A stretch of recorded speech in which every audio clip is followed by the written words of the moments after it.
आपल्या सर्वांच्या माहितीसाठी आपण या पथसंचलनासाठी गुणदान आहे आणि या गुणदानामध्ये वेळेच्या नियोजनासाठी सुद्धा गुण राखीव ठेवलेले आहेत।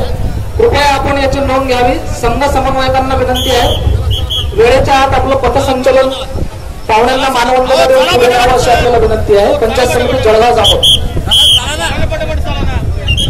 पंचायत समिती जळगाव जामोद नंतर सिंदखेड राजा, त्यानंतर शेगाव।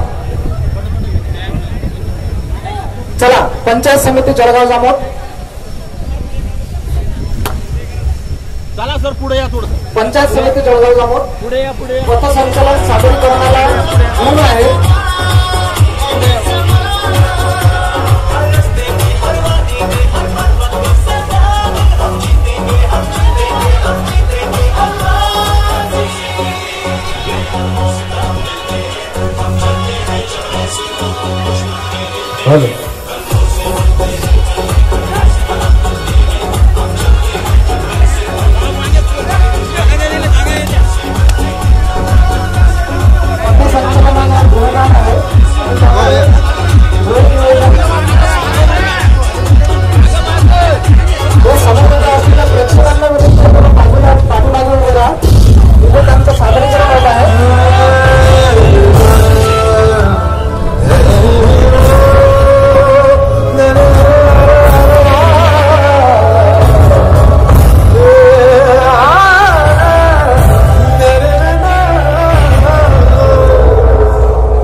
मला काही बोलायचे आहे।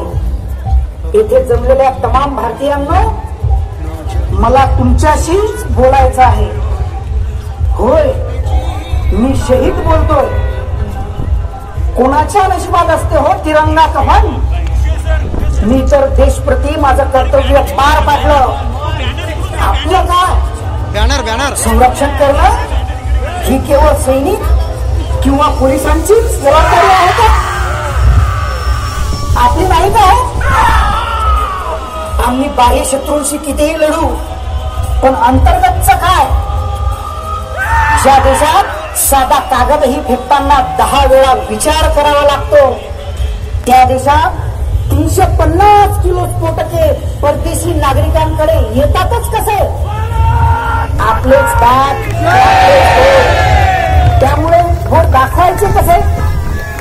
आपण आपले हक्क गाजवतो, पण कर्तव्याचं काय हो? आज माझी बातमी गावागावात पसरणार। शूर मी, वीर मी प्रत्येकाच्या स्टेटसवर दिसणार। कुणी माझे स्तंभ बांधणार तर कुणी कॅन्डल्स लावणार।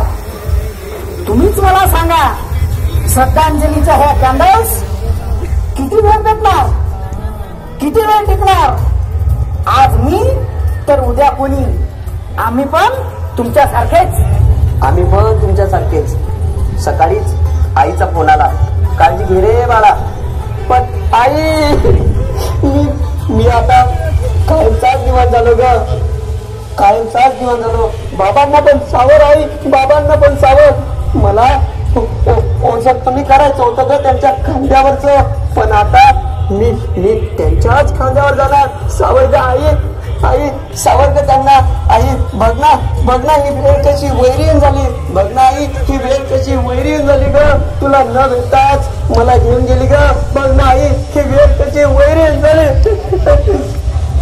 दिवशी आपल्या देशात प्रत्येक नागरिकाच्या अवतीभोवती घडणाऱ्या प्रत्येक गोष्टीकडे चौकस बुद्धीने पाहिले जाईल। त्या दिवशी ना 26/11 होईल ना पुलवामा। शेवटी एकच सांगतो, हा देश माझा याचे भान जरासे राहू द्या रे। भारत माता की